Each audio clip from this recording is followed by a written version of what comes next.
తెలంగాణలో వచ్చిన భూ ప్రకంపనలతో నష్టమేమీ లేదన్నారు వరంగల్ నీట్ అసిస్టెంట్ ప్రొఫెసర్ కవిత. పూర్తి స్థాయి డేటాను విశ్లేషించిన తర్వాత వివరాలు బయటకొస్తాయని తెలిపారు. భూకంపాలపై రీసెర్చ్ చేస్తున్నారు నీట్ అసిస్టెంట్ ప్రొఫెసర్ కవిత. మరిన్ని వివరాలు మా ప్రతినిధి వేణు అందిస్తారు. ములుగు జిల్లాలోని మేడారం కేంద్రంగా 10 సెకండ్ల పాటు కంపించిన భూమి ఏపీ తెలంగాణ వ్యాప్తంగా కూడా భయాందోళన అయితే రేకెత్తిస్తూ ఉంది. ప్రధానంగా ఏపీ సెంటర్ మేడారం అని చెప్పడంతో అసలు ములుగు జిల్లాలో ఏం జరుగుతుంది అనేటువంటి ఒక చర్చ కూడా మొదలైంది. ప్రస్తుతం మనతో ఈ భూకంపానికి సంబంధించి మాట్లాడడానికి నిట్ అసిస్టెంట్ ప్రొఫెసర్ కవిత గారు మనతో ఉన్నారు. ప్రధానంగా ఎర్త్క్వేక్ సంబంధించి కూడా తాను రీసెర్చ్ చేస్తూ ఉన్నారు. Good morning madam. అసలు ఏంటి ఈ ఎర్త్క్వేక్ ఫస్ట్ టైం ఈ విధంగా వచ్చింది, ఎట్లా చూస్తారు, అసలు ఏంది కారణాలు ఏంటి ఎర్త్క్వేక్ రావడానికి? నమస్కారం సార్. నా ఏరియా ఆఫ్ రీసెర్చ్ ఏమి అంటే earthquake physics, earthquake forecasting and earthquake resistant design అండి. ఇవాళ మార్నింగ్ 7:27కు మన ములుగు డిస్ట్రిక్ట్లో మెడారం పక్కన ఎర్త్క్వేక్ జరిగింది. 5.3 మ్యాగ్నిట్యూడ్ అండ్ 40 కిలోమీటర్ డెప్త్లో ఇది జరిగింది. ఇలాగ ఎర్త్క్వేక్ మన సౌత్ ఇండియాలో వస్తుంది, కొంచెం రేర్ ఈవెంటే అండి. అయితే ఇది ఎలా జరుగుతుంది అని అడిగితే మన భూమి ఒక పైభాగం ఎర్త్క్వేక్ వస్తానికి ఒక రీజన్ ఉంటుంది. ఎక్కువ టెక్టానిక్ ప్లేట్స్ ఉంటుంది దాని పైకి. ఆ టెక్టానిక్ ప్లేట్స్ ఎప్పుడు మూమెంట్స్నే ఉంటుంది. ఒకటి ఇంకో పైకి తాకినప్పుడు ఇలాగ ఎర్త్క్వేక్ వస్తుంది. అదే రీజన్ అండి. ఇప్పుడు ఎక్కడ వస్తుంది, ఏ ప్లేస్లో వస్తుంది అంటే ఎక్కడ మనకు టెక్టానిక్ ఫాల్స్ ఉంటుందో, టెక్టానిక్ ఫాల్స్ అంటే క్రాక్ ఉంటుంది, అక్కడ మనకి ఎర్త్క్వేక్ వస్తుంది. ఇవాళ వచ్చింది కూడా అలాగా టెక్టానిక్ ప్లేట్స్ మూమెంట్ జరిగిందనాలే వచ్చింది, కాబట్టి వేరేమి రీజన్ లేదు. ఇలా వచ్చింది మనకు ఆంధ్ర తెలంగాణ రీజన్. మన జోన్ 2లో ఉన్నాము. జోన్ 2 అంటే చాలా సేఫ్ అండి. సేఫ్ అయితే ఇక్కడ రేర్గా ఈవెంట్ రావచ్చు, వస్తా కూడా మ్యాగ్నిట్యూడ్ తక్కువనే ఉంటుంది. మన గంగారు ఏం పడవద్దు, ఇది ప్యానిక్ అవసరం ఏమీ లేదండి. మనం సేఫ్గా ఉన్నాము. అంటే ఎంత మ్యాగ్నిట్యూడ్ వస్తే ఆస్తి నష్టం ప్రాణనష్టం జరుగుతుంది, దాని డిజాస్టర్ ఎంత అంటే మ్యాగ్నిట్యూడ్ రిక్టర్ స్కేల్ మీద ఏ తీవ్రత వస్తే మనకు డ్యామేజ్ ఎక్కువ కనిపిస్తుంది? ఇప్పుడు 5.3 మ్యాగ్నిట్యూడ్ రావడం అనేది ప్రధానంగా ఇదే మొదటిసారి అని చెప్తున్నారు కదా. ఈ నెక్స్ట్ మళ్ళీ వచ్చే ఛాన్సెస్ ఉంటాయి. ఏపీ సెంటర్ మేడారం అని చెప్తున్నారు కాబట్టి మళ్ళీ అక్కడ వచ్చే ఛాన్సెస్ ఉన్నాయా? ఎర్త్ సాయిల్ కంపోజిషన్ ఎట్లా ఉంటుంది, అసలు అక్కడ మళ్ళీ రాబోతున్నాయా? మీ స్టడీలో ఏం తెలుస్తుంది?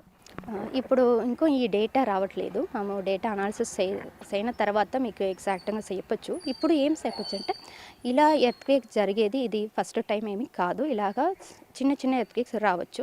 ఇప్పుడు వచ్చింది కూడా ప్లేట్ టెక్టానిక్సే రీజన్ కాబట్టి సాయిల్ కంపోజిషన్ ఏమీ కాదు. ఇప్పుడు సాయిల్ ఏం చేస్తుంది అంటే ఈ వైబ్రేషన్ కొంచెం ఎక్కువ తక్కువ ఆంప్లిఫికేషన్ ఆర్ డీఆంప్లిఫికేషన్ అంటాము. ఇది కొంచెం ఎక్కువ తక్కువ సాయిల్ ప్రాపర్టీస్ గురించి చేంజ్ చేయవచ్చు, కానీ ఎర్త్క్వేక్ మ్యాగ్నిట్యూడ్ ఏమీ సాయిల్ కాబట్టి కాదు. మ్యాగ్నిట్యూడ్ ఈ టెక్టానిక్ ఎంత హార్డ్గా మూవ్ అవుతుంది, ఎంత హార్డ్గా హిట్ అవుతుంది అని మ్యాగ్నిట్యూడ్ వస్తుంది. దానికని సాయిల్ గురించి ఏమీ కంగారు పడవద్దు. అంటే మనకి ఈ మేడారము, ములుగు, భూపాలపల్లి ఏరియాలంతా అండర్ గ్రౌండ్ మైనింగ్ సిస్టమ్ ఉంది. ఆ బొగ్గు తవ్వకాలు మనకు జరుగుతుంది కదా, ఆ కోల్ ఆ ఎఫెక్ట్ ఉంటుందా, లేకపోతే నిజంగా ఇది అక్కడ ఉన్నటువంటి టెక్నికల్ ప్లేట్స్ మూవ్మెంట్ ద్వారానే వచ్చిందా? ఆ అండర్ గ్రౌండ్ మైనింగ్ వారి ప్రాబ్లం ఉందా? లేదండి, దీనికి అండర్ గ్రౌండ్ మైనింగ్కి ఏమీ సంబంధం లేదు. ఇది సెపరేట్గా టెక్టానిక్ ప్లేట్ మూవ్మెంట్నాలే జరిగింది. ఇంకో ఎక్కువ డీటెయిల్స్ డేటా అనాలిసిస్ తర్వాత చెప్పొచ్చు. మనం ఇప్పుడు డేటా చూస్తే మనకు చెప్పొచ్చు ఇది ఎర్త్క్వేకా లేదంటే మైనింగ్ అలా జరిగిందా, ఏమీ న్యూక్లియర్ ఎక్స్ప్లోషన్ ఏమీ మన డిఫరెన్షియేషన్ డేటా చూసిన తర్వాత చెప్పొచ్చు. ఇప్పుడు ప్లేట్ టెక్టానిక్సే రీజన్ అండి, ఏమీ మైనింగ్ అలా కాదు. అంటే ఈ ఇయర్లో సెప్టెంబర్లో కూడా వెదర్ కండిషన్స్ కంప్లీట్గా అబ్నార్మల్ అయినాయి. ఒక టోర్నాడో ఫామ్ అయింది. 500 ఎకర్స్లో అడవి కూడా కంప్లీట్గా వాష్అవుట్ అయింది. సో దానికి ప్రస్తుతం ఉన్న ఎర్త్క్వేక్కి సంబంధించి డిజాస్టర్స్ అక్కడే జరుగుతున్నాయి కదా, అదేమన్నా ఎపిసెంటర్గా ఉండబోతుంది డిజాస్టర్స్? ఏమన్నా దాన్ని స్టడీ చేస్తారా మీరు? మళ్ళీ మల్టీ హజార్డ్ అసెస్మెంట్ ఒకటి ఉంటుంది. ఎర్త్క్వేక్ కాబట్టి, సైక్లోన్స్ కాబట్టి, టొరంటో ఎఫెక్ట్ అన్నీ కలిసి ఓ స్టడీ జరుగుతుంది. అయితే ఇది అది ఏమీ సంబంధం లేదు. అది ఇప్పుడు టొరంటో ఏమి వచ్చింది, సైక్లోన్ ఏమి డిప్రెషన్ కాబట్టి అది వస్తుంది. ఇది మన టెక్టానిక్ ప్లేట్స్ మూవ్మెంట్ కాబట్టి ఈ భూకంపం వచ్చింది.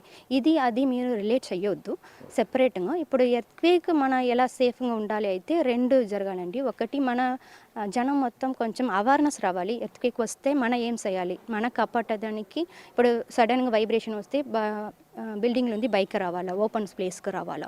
మనం కొత్త బిల్డింగ్ కడితే కూడా మనం ఒకటి ఎన్ష్యూర్ చేయాలా, మన బిల్డింగ్ ఎర్త్క్వేక్ రెసిస్టెంట్ సేఫ్ ఉందా లేదా అని మన డిజైనర్ దగ్గర అడగాలి. డిజైనర్ కానీ ఇంజనీర్ కానీ వారి కాంట్రాక్టర్ ఎవరు ఉన్నారో వాళ్ళ దగ్గర మీరు ఏం స్టీల్ వాడుతున్నారు, డక్టిలిటీ ఎక్కువ ఉన్న స్టీల్ వాడతారా, కన్స్ట్రక్షన్ క్వాలిటీ ఎలా ఉంటుంది, అప్పుడు మీరు అది ఎన్ష్యూర్ చేస్తే మీ బిల్డింగ్ సేఫ్గా ఉంటుంది, మీ బిల్డింగ్ సేఫ్గా ఉంటుంది, మీకు ఏం కంగారు వద్దు. బిల్డింగ్ సేఫ్ అయితే మన ఎత్తుకి ఏం మ్యాగ్నిట్యూడ్ వస్తాయో కూడా మన సేఫే అండి. అంటే ఈ రోజు వచ్చిన ఎర్త్క్వేక్ సంబంధించి పూర్తి డేటా ఎప్పుడు వస్తుంది, దాన్ని అనాలిసిస్ చేసిన తర్వాత ఫ్యూచర్లో ఏమైనా వచ్చే ఛాన్స్ ఉందా అనే డేటా అంతా మీకు ఎన్ని రోజుల్లో తెలిసే అవకాశం ఉంది? 1 వీక్ 2 వీక్లో సార్. దాని తర్వాత ఎక్కువ న్యూస్ ఇవ్వచ్చు sir. Okay, thank you madam. ఇది మొత్తంగా ఈ రోజున మేడారం ఏపీ సెంటర్గా వచ్చినటువంటి ఎర్త్క్వేక్ లో 5.3 మ్యాగ్నిట్యూడ్ వచ్చినా కూడా ఇబ్బంది పడాల్సిన అవసరం లేదు. కానీ అవగాహన ఉండాలి, ప్రజలందరూ కూడా ఆ సమయం లోపల ఎట్లా ప్రాణాలు రక్షించుకోవాలో కూడా అవగాహన కల్పించాలని చెప్తారు. ఇక మరో వారం రోజుల లోపల ఆ ఎర్త్క్వేక్ సంబంధించి ఆ ప్రకంపనలకు సంబంధించి డేటా అంతా అనలైజ్ చేసిన తర్వాత పూర్తి స్థాయి డేటా చెప్తామంటూ కూడా అసిస్టెంట్ ప్రొఫెసర్ కవిత చెప్తున్న పరిస్థితి. Video journalist సంతోష్తో